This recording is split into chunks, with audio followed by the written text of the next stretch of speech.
আসসালামু আলাইকুম, শুভ সন্ধ্যা। কেমন আছেন সবাই? আজকে আমরা আবার একটা দাওয়াতে চলে যাচ্ছিলাম। আজকে দাওয়াতটা ছিল খিলক্ষেতে। তো আমরা একটু সন্ধ্যার পরপরই বেরিয়ে গিয়েছিলাম। আর আজকে দাওয়াত ছিল সুন্নতে খাতনার দাওয়াত। তো যেতে যেতেই আমাদের অনেক লেট হয়ে গেছিল, যেহেতু রোডে অনেক জ্যাম ছিল। আর 300 ফিটের ওইদিকে বাণিজ্য মেলার জ্যামটা ছিল। আরও ফ্রাইডের কারণে আমাদের পৌঁছাতে একটু লেট হয়ে গেল। ফাইনালি আমরা চলে এসেছি। আর এইদিকে খুব সুন্দর করে ডেকোরেট করা হয়েছে। সবাই প্রস্তুত কেক কাটার জন্য। আর এটা আমার ননদের ছেলে, আমাদের ভাগনা। তো ওই সুন্নতে খাতনার অনুষ্ঠান আজকে। এখন সবাই কেক কাটার জন্য প্রস্তুত হচ্ছে। আর এটা হচ্ছে ওর জন্য ফটোশ্যুট করে নিচ্ছিলাম। আর এটা হচ্ছে ওর সুন্নতে খাতনার কেক। কেকটা অনেক ইয়ামি হয়েছে, দেখতেও যেমন কালারফুল, খেতেও অনেক মজা ছিল। তো এই যে ফাইনালি হলুদের প্রোগ্রাম আমরা শুরু করে দিয়েছি। তো ওর সুন্নতে খাতনার প্রোগ্রামে সবাই এসে ওকে মজা করে আমরা একটু হলুদ দিচ্ছিলাম আদর করে। আর সে তো মুখটা একটু গম্ভীর করে রেখেছিল, কিছুতেই ছেলে হলুদ দিতে দিবে না মুখে। তারপরেও আমরা একটু বুঝাই শোনাই একটু একটু করে সবাই দিলাম। আর এরপর এটা ছিল ওর মেজো মামা আর মেজো মামি। তারপরে যে আমরা দুজন, আমি আর আমার হাজব্যান্ড, ওকে একটু হলুদ দিচ্ছিলাম। তো হলুদ দেওয়ার সময় সে মুখটা এমন করে রেখেছিল, খুবই রাগ হচ্ছিল। তারপর আমরা এই যে একটু মিষ্টিও খাইয়ে দিচ্ছিলাম তাকে। আসলে হলুদের এসব প্রোগ্রামে, সুন্নতে খাতনা, গায়ে হলুদের একটু প্রোগ্রামে হলুদ একটু না দিলে বিষয়টা আসলে জমে না, কেমন জানি একটা লাগে যে কিছু একটা ফাঁকা ফাঁকা। এরপরে যে ওর রিলেটিভগুলো আস্তে আস্তে সবাই একটু একটু করে হলুদ দিয়ে মিষ্টিমুখ করাই দিচ্ছিল।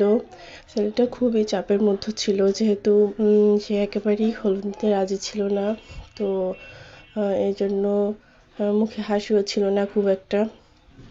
এক এক করে সবার হলুদের দেওয়া শুরু করেছে। আর এটা ছিল আরহামের নানি। দুই নানি হলুদ দিচ্ছিল তাকে দুষ্টুমি করে। নানিরা তার সঙ্গে একটু মজা করছিল বলে সে খুবই রেগে যাচ্ছিল। এক সময় বাচ্চাটা কান্নাও করে দিচ্ছিল।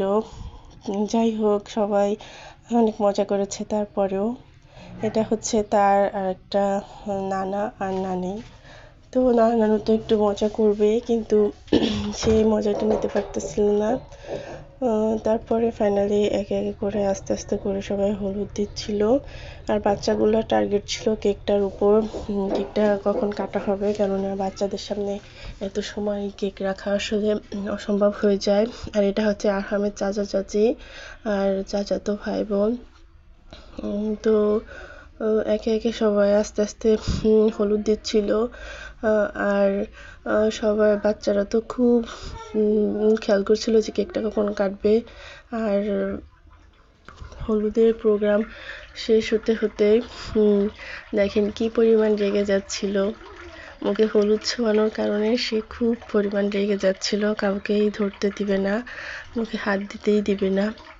আর এটা হচ্ছে আরহামের বড় আন্টি, আমার বড় ননদ। তো সে হলুদ দেয়নি, শুধু একটু মিষ্টি মুখ করাচ্ছিল। তো সে খুশি ছিল এটা নিয়ে, এখন একটু হাসি করছে মাশাল্লাহ। আর এটা হচ্ছে আরহামের আরেকটা আন্টি আর হচ্ছে দাদি। তো তার দাদির সঙ্গেও তার সম্পর্কটা একটু মজা, যেহেতু দাদি নানির সঙ্গে একটু মজার সম্পর্ক থাকে। তো এই যে হচ্ছে আর একটা আন্টি, সেও হলুদ দেওয়া শেষ করেছে। এখন হচ্ছে ফাইনালি সেই মুহূর্ত, যে মুহূর্তের জন্য আমরা এত সময় ওয়েট করেছিলাম।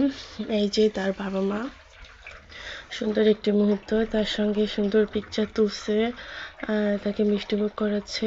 যাই হোক, তাদের আদরের একমাত্র সন্তান, আল্লাহ তাকে সুস্থ রাখুক, ভালো রাখুক, নেক হায়াত দান করুক। তো তাদের হলুদ দেওয়া শেষ হলে এবার হচ্ছে সব বাচ্চা কাচ্চা পার্টি এই যে কেকের পর হামলি দিয়ে পড়েছে। আমি তো ক্যামেরা ধরতেই পারছিলাম না, পুরা সব মাথাগুলি দেখা যাচ্ছিল একে একে। মানে কেক কাটার একটা কম্পিটিশন, এই মুহূর্তের জন্য তারা এত সময় ওয়েট করছিল। যাই হোক, এই যে তারপর বাচ্চা কাচ্চা মিলে সবাই কেক কাটলো। এটাই আসলে মজার। তারপর আমরা ডিনার করে বাসার উদ্দেশ্যে রওনা দিলাম। আর এটা হচ্ছে তাদের ছাদের থেকে একটা ভিউ নিয়েছিলাম। তো খুবই ভালো লাগছিল, তেমন একটা শীত ছিল না, আর বাইরের ওয়েদারটা মোটামুটি ভালো ছিল। সবাই